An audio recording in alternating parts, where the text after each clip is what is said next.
Ready start.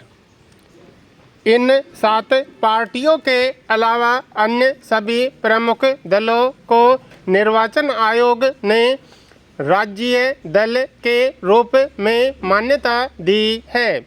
आमतौर पर इन्हें क्षेत्रीय दल कहा जाता है, पर यह जरूरी नहीं है कि अपनी विचारधारा या नज़रिए में ये पार्टियां क्षेत्रीय ही हों।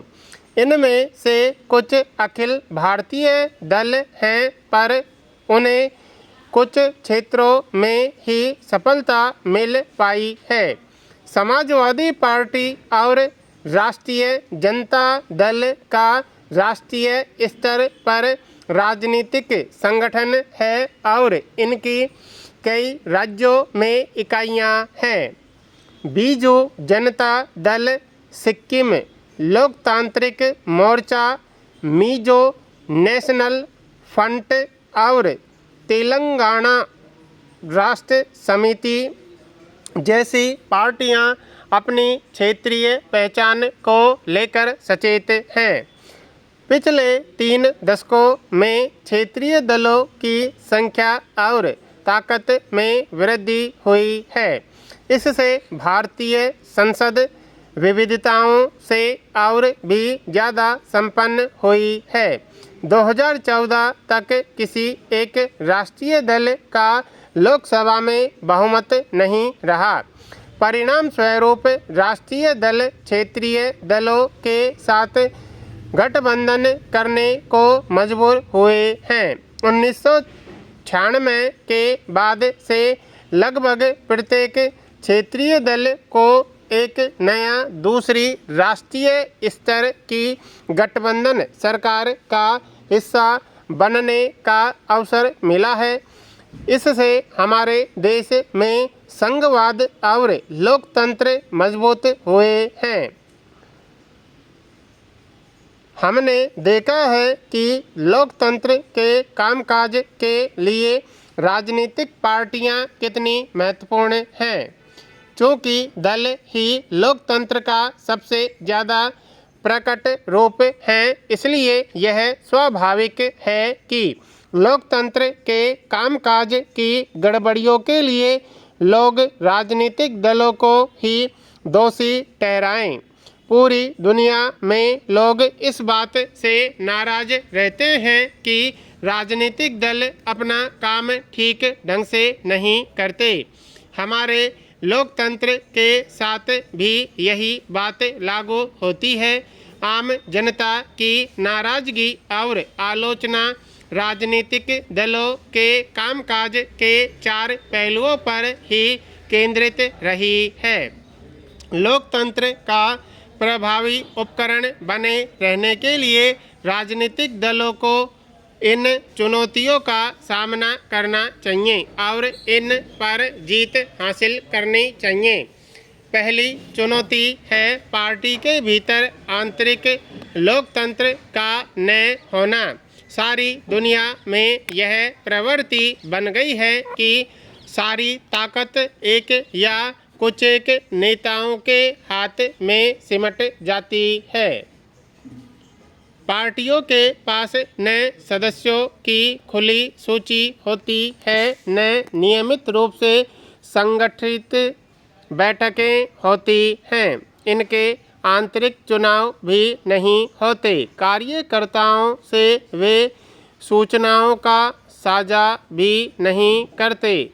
सामान्य कार्यकर्ता अनजान ही रहता है कि पार्टी के अंदर क्या चल रहा है। उसके पास न तो नेताओं से जुड़कर फैसलों को प्रभावित करने की ताकत होती है, न ही कोई और माध्यम।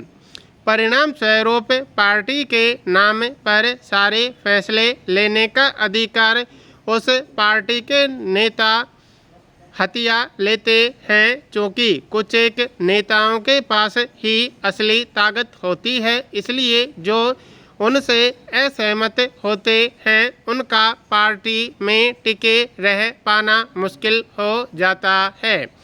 पार्टी के सिद्धांतों और नीतियों से निष्ठा की जगह नेता से निष्ठा ही ज़्यादा महत्वपूर्ण बन जाती है। दूसरी चुनौती पहली चुनौती से ही जुड़ी है।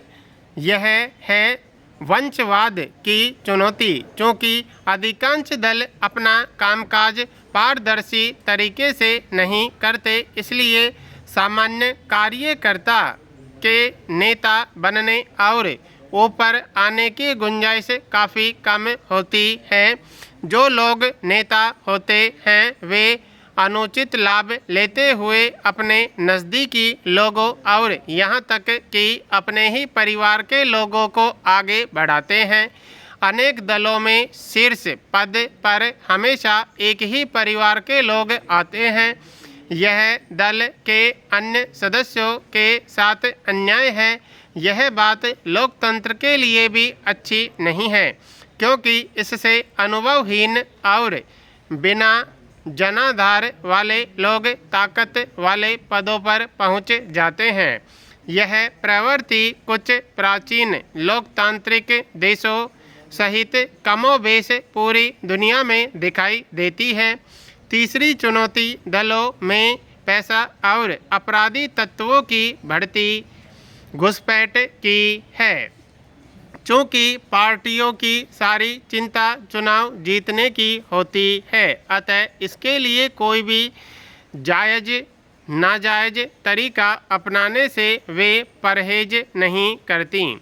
वे ऐसे ही उम्मीदवार उतारती हैं जिनके पास काफ़ी पैसा हो या जो पैसे जुटा सकें। किसी पार्टी को ज़्यादा धन देने वाली कंपनियां और अमीर लोग उस पार्टी की नीतियों और फैसलों को भी प्रभावित करते हैं। कई बार पार्टियां चुनाव जीत सकने वाले अपराधियों का समर्थन करती हैं या उनकी मदद लेती हैं। दुनिया भर में लोकतंत्र के समर्थक लोकतांत्रिक राजनीति में अमीर लोग और बड़ी कंपनियों की बढ़ती भूमिका को लेकर चिंतित हैं। चौथी चुनौती पार्टियों के बीच विकल्पहीनता की स्थिति की है। सार्थक विकल्प का मतलब होता है कि विभिन्न पार्टियों की नीतियों और कार्यक्रमों में महत्वपूर्ण अंतर हो। हाल के वर्षों में दलों के बीच वैचारिक अंतर कम होता गया है और यह प्रवृत्ति दुनिया भर में दिखती है। जैसे ब्रिटेन की लेबर पार्टी और कंजरवेटिव पार्टी के बीच अब बड़ा कम अंतर रह गया है।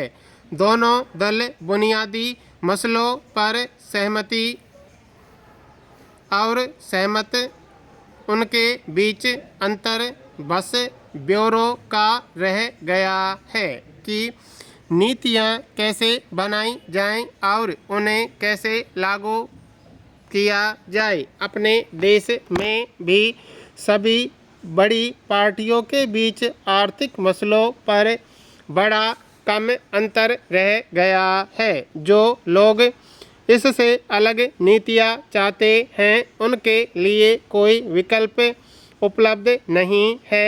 कई बार लोगों के पास एकदम नया नेता चुनने का विकल्प भी नहीं होता, क्योंकि वही थोड़े से नेता हर दल में आते जाते रहते हैं। महत्वपूर्ण